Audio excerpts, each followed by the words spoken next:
Hello friends, welcome to the knowledge race. Friends, हम लोग discuss कर रहे हैं directive principle of state policy, in short जिसको हम डीपीएसपी के नाम से जानते हैं। और इसका जो लेक्चर नंबर थर्ड है। और फ्रेंड्स, डीपीएसपी का लास्ट लेक्चर है, इसमें हम डीपीएसपी को ख़त्म कर देंगे। और इसके बाद वाला जो लेक्चर होगा वो रहेगा most expected MCQ of directive principle of state policy. Friends, DPSP जो टोटल है वो हम 36 से लेकर 51 तक के आर्टिकल जो है डीपीएसपी को कवर करते हैं। और ये 36 टू 51 के बीच जो आर्टिकल है इनको हम तीन डिफरेंट अलग अलग पार्ट में जो है हम डिवाइड कर सकते हैं। हालांकि कॉन्स्टिट्यूशन में किसी भी तरीके की डिवीज़न नहीं है, बट इनकी कंटेंट को देखते हुए जो एकेडमिक पर्पस के लिए हम इजीली इनको अंडरस्टैंड कर पाएँ, तो हम इसे तीन अलग अलग पार्ट में जो है वो डिवाइड करते हैं। तो फर्स्ट जो था वो सोशलिस्टिक प्रिंसिपल लेक्चर नंबर 1 के अंदर हमने डिटेल में डिस्कस किया है।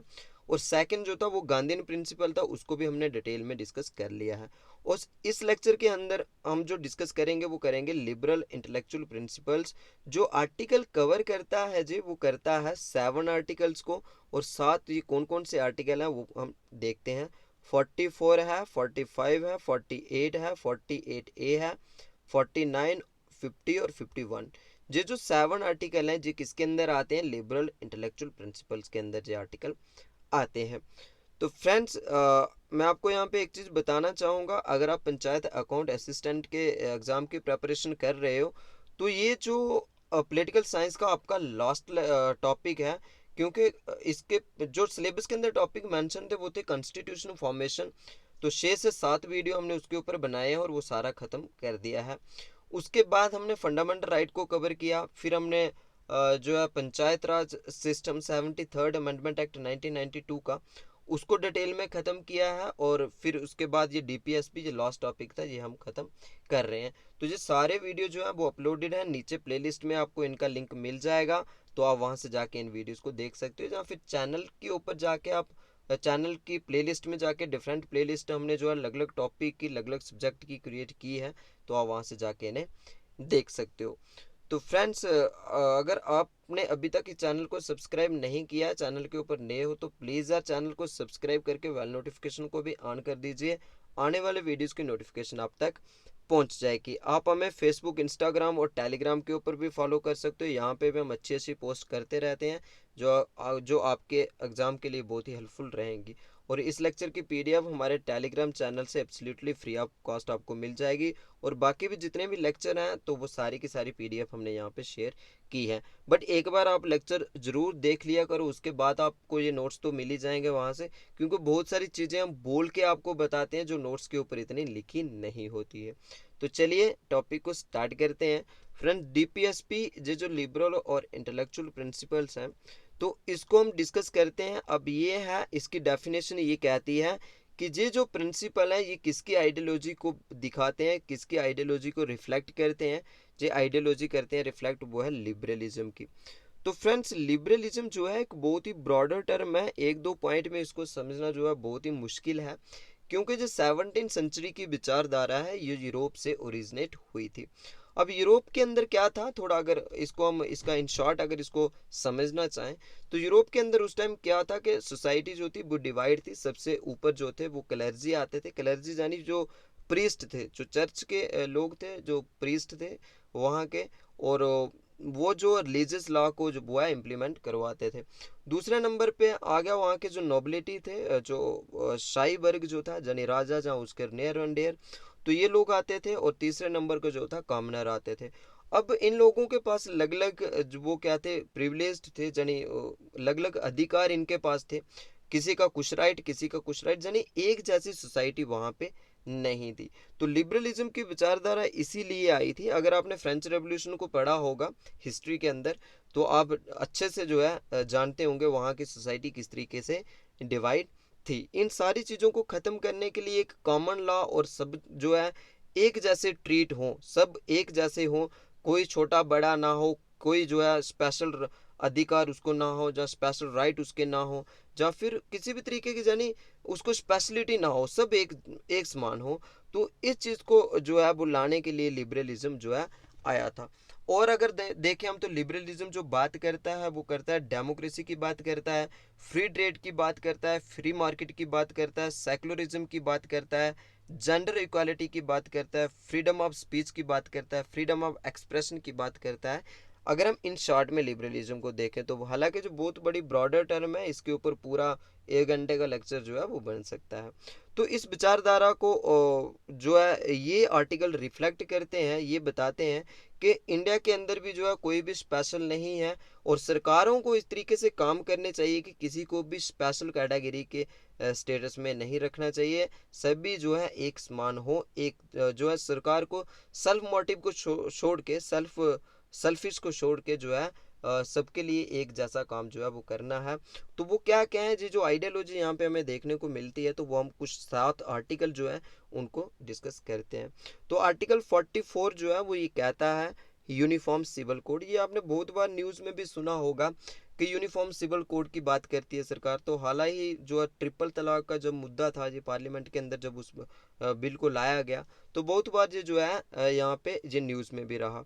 तो फ्रेंड्स इसको थोड़ा हम और डिटेल में देखें तो इंडिया के अंदर जो है वो 2 तरीके के लॉ जो है इम्प्लीमेंट है। वो कौन कौन से? एक तो कस्टमरी लॉ जो है, रिलीजियस लॉ जो है वो इम्प्लीमेंट है, और दूसरा जो है हमारा जो कॉन्स्टिट्यूशन के हिसाब से जो लॉ हमारे हैं वो है। और उसके अंदर के अगर हम जाएं तो हमें जो है लॉ मिलते हैं, एक तो हमें जो है क्रिमिनल लॉ मिलते हैं और एक दूसरा जो है वो सिविल लॉ मिलते हैं। अब क्रिमिनल लॉ के अंदर क्या होता है कि कोई क्राइम हो जाता है। एक एग्जांपल लेते हैं, कोई भी ABCD रिलीजन से बिलोंग करता है, तो अगर वो किसी का मर्डर कर देता है, तो जहाँ पे जो है वो एक यूनिफॉर्म सिविल कोड जो है वो लागू है, सबको एक जैसा। मान लो कि कोई ए रिलीजन का है, वो किसी का मर्डर कर देता है, और कोई बी रिलीजन का है, वो भी किसी का मर्डर कर देता है, तो दोनों को जो है वो एक जैसी सजा मिलेगी। वहाँ पे जो है रिलीजियस लॉ जो है वो सामने नहीं आएंगे, वो उसको प्रोटेक्ट नहीं कर सकते हैं। दूसरा जो है यहाँ पे इंडिया के अंदर ये है कि जो सिविल प्रोसीडिंग होती है, सिविल लॉ जो है, सिविल लॉ के अंदर क्या आएगा कि मैरिज हो गई, डाइवोर्स हो गई, जहाँ इसके साथ प्रॉपर्टी जो है उसका बंटवारा हो गया, जहाँ फिर अडॉप्शंस हो गई। जान लो कि किसी के घर में अगर कोई बच्चा वगैरह नहीं होता तो कोई अडॉप्ट वगैरह करता है, तो ये थोड़ी बहुत जो है सिविल प्रोसीडिंग जो होती है, तो इसके ऊपर जो है यहाँ पे इंडिया के अंदर जो हमारे कस्टमरी लॉ जो है, रिलीजियस लॉ भी जो है वो लागू है। तो इस चीज़ को सरकार जो है, ये आर्टिकल ये कहता है कि सरकार को, स्टेट को ऐसे काम करने चाहिए, ऐसे लॉ बनाने चाहिए, ये यूनिफॉर्म हो, सबके ऊपर एक जैसे वो लागू हो। कोई भी जो है किसी का ये नहीं है कि मान लो कि एक डाइवोर्स का ही है, अगर कोई ए रिलीजन का देता है, बी रिलीजन का देता है, सी रिलीजन का देता है या डी रिलीजन का देता है, तो सबके लिए प्रावधान जो है वो एक जैसे हो। तो ये ट्रिपल तलाक का जो मुद्दा था, तो ये न्यूज़ में रहा था, क्योंकि पार्लियामेंट के अंदर लास्ट ईयर जो है इसके ऊपर भी जो है एक्ट बनाया गया है। तो वो इसी आर्टिकल का जो है स्टेट जो है वो रेफरेंस देती थी कि हम यूनिफॉर्म सिविल कोड को ला रहे हैं, तो वो आर्टिकल 44 है। और आपको पहले ही पता है कि ये जो सारे के सारे आर्टिकल जो इसके अंदर आते हैं DPSP का पार्ट है, तो ये जस्टिसेबल तो नहीं है, कोई भी इनको जुडिशरी में जाके इन्फोर्स तो नहीं करवा सकता। बाकी जो है ये स्टेट को इंस्ट्रक्शन है कि स्टेट को ऐसे काम जो है वो करने हैं। नेक्स्ट आता है कि आर्टिकल 45 की अगर हम बात करें, तो आर्टिकल 45 जो है वो ये बात करता है कि provide early childhood care and education for all children until they complete the age of 6 year. और 6 ईयर तक के बच्चों को सरकार को क्या करना है, अर्ली चाइल्डहुड केयर उन्हें देनी है, and education for all children, जब तक वो 6 साल के नहीं हो जाते। तो इस चीज़ को देखते हुए अगर हम एग्जाम्पल लें फ्रेंड्स, तो यहाँ पे जो है हमारा वो आंगनवाड़ी सेंटर जो है वो आपको पता है कि वो खुले हुए हैं जगह जगह पे, लगभग हर एक पंचायत के अंदर हैं वो। तो ये जो है अर्ली चाइल्डहुड केयर जो बच्चों को जो है वो मिलती है। तो फ्रेंड्स नेक्स्ट जो पार्ट आता है, अगर हम यही देखें कि 6 ईयर के बच्चों को जो है, ये आर्टिकल 45 बात करता है। 6 ईयर तक के बच्चों को जो है अर्ली चाइल्डहुड जो केयर है, जहाँ फिर उनकी एजुकेशन जो है तो वो सरकार को देनी है। उसके बाद जो है 2002 की अगर हम बात करें, तो ये नोट डाउन कर लें, 2002 के अंदर 86th अमेंडमेंट एक्ट जो हमारे कॉन्स्टिट्यूशन के अंदर हुआ था, उस इस अमेंडमेंट और इस ईयर में क्या हुआ था कि हमारे कॉन्स्टिट्यूशन के अंदर फंडामेंटल राइट को भी अमेंड किया था, जिसके अंदर आर्टिकल 21A जो है वो कॉन्स्टिट्यूशन के अंदर ऐड कर दिया गया था। अब 21 तो पहले का ही था, बट ए उसमें ऐड कर दिया गया, तो 21A जो है 86 अमेंडमेंट एक्ट 2002 में इसे ऐड कर दिया गया। और ये क्या कहता है ये आर्टिकल, 6 से लेकर 14 ईयर तक के जो बच्चे हैं उन्हें फ्री एंड कंपलसरी एजुकेशन जो है वो अब फंडामेंटल राइट के अंदर आता है। तो आर्टिकल 45 जो डीपीएसपी का पार्ट जो है वो 6 ईयर तक के बच्चों की बात करता है, बट 6 to 14 ईयर जो है वो फंडामेंटल राइट बच्चों का है अंडर आर्टिकल 21A। नेक्स्ट जो है वो ये है कि आर्टिकल 48, आर्टिकल 48 जो है फ्रेंड्स वो बात करता है, किसकी बात करता है, organise agriculture and animal husbandries on modern and scientific lines. तो स्टेट को क्या करना है, स्टेट को करना है कि एग्रीकल्चर को बढ़ावा देना है, एग्रीकल्चर की डेवलपमेंट करनी है। और एनिमल हस्बेंड्री जो डोमेस्टिकेशन ऑफ एनिमल, जब लोग जो घरों में जानवर पालते हैं दूध के लिए या मीट के लिए, तो जो एनिमल हस्बेंड्री जो है उसको बढ़ावा देना, और किसके बेस के ऊपर, मॉडर्न तरीके से और साइंटिफिक लाइन के ऊपर जो है इसको बढ़ावा देना है। नेक्स्ट आर्टिकल जो है 48A आर्टिकल, वो किसकी बात करता है, वो बात करता है protect and improve the environment and to safeguard the forest and wildlife. तुझे हमारा जो है जो हमारी फंडामेंटल ड्यूटीज़ हैं अंडर आर्टिकल 51A, जो हमारी फंडामेंटल ड्यूटीज़ आती हैं 51A, तो ये भी हमने जो कॉन्स्टिट्यूशन फॉर्मेशन के अंदर जो है जो पूरा लेक्चर अपलोड किया है, तो आप उसे देख सकते हो। तो 51A के अंदर जो हमारी 11 फंडामेंटल ड्यूटीज़ आती हैं उसका भी जी पार्ट है कि हमें क्या करना है कि अपने एनवायरनमेंट को प्रोटेक्ट करना है, उसकी इम्प्रूवमेंट उसकी करनी है, और जितने भी फॉरेस्ट हमारे हैं जो वाइल्ड लाइफ है तो उसकी हमने जो है प्रोटेक्शन करनी है। तो जो बाद में अमेंडमेंट डीपीएसपी के अंदर हुई है 42nd अमेंडमेंट एक्ट 1976 का, 42nd अमेंडमेंट एक्ट हुआ था 1976 में, तो ये इसके अकॉर्डिंग जो है 48 जो है हमारे डीपीएसपी में डाला गया, जी आर्टिकल 48 जो है हमारे कॉन्स्टिट्यूशन के अंदर डाला गया, जो बात करता है एनवायरनमेंट सेफ गार्ड और वाइल्ड लाइफ और फॉरेस्ट की प्रोटेक्शन की बात करता है।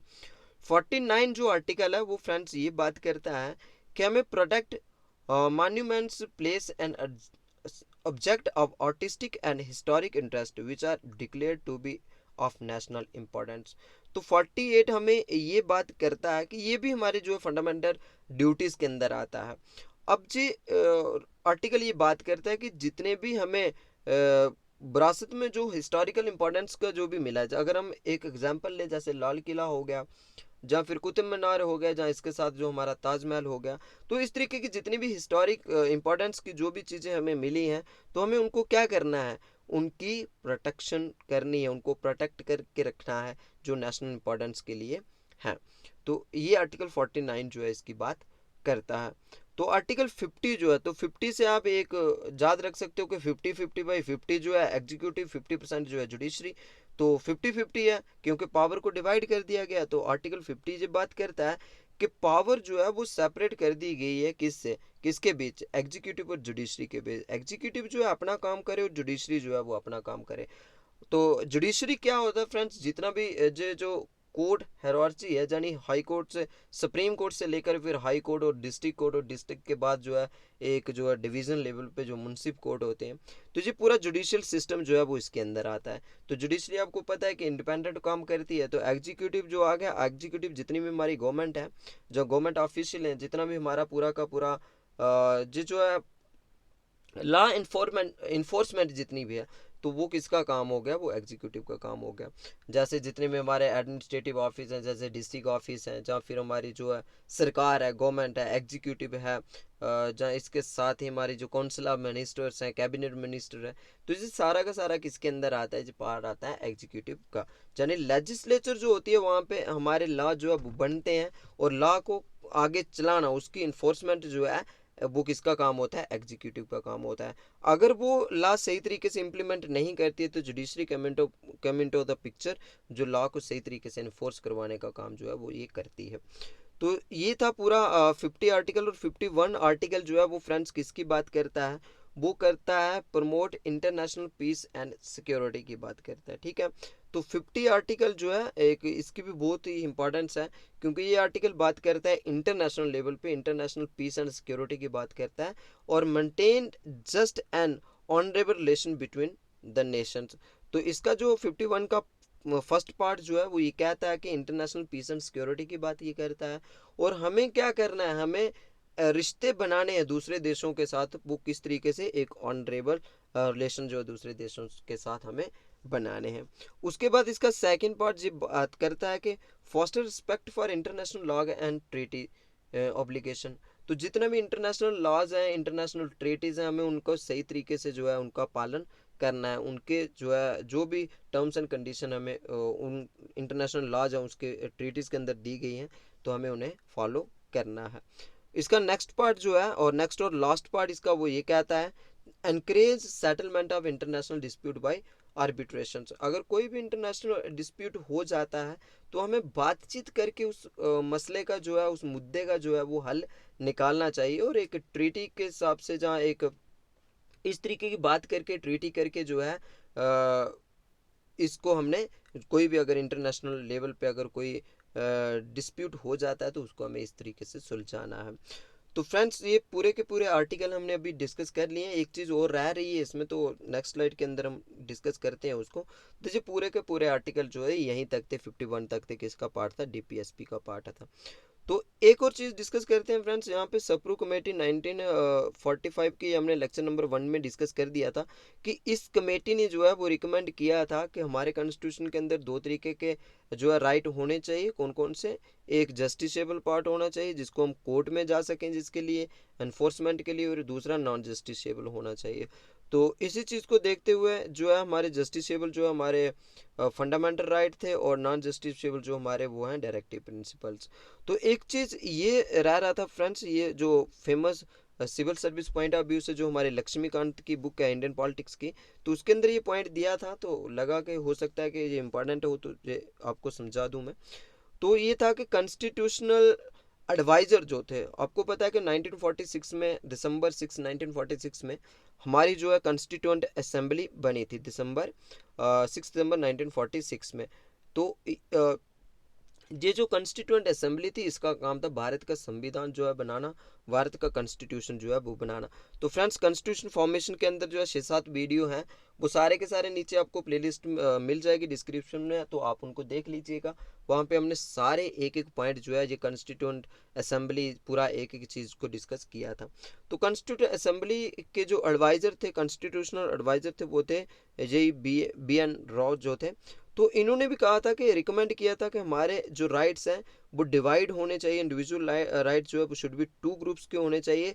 तो वो कौन कौन से हैं? यही जो ऊपर दिए हुए हैं, एक जो थे जस्टिसेबल और दूसरे नॉन जस्टिसेबल। जस्टिसेबल के अंदर फंडामेंटल राइट और नॉन जस्टिसेबल के अंदर डीपीएसपी।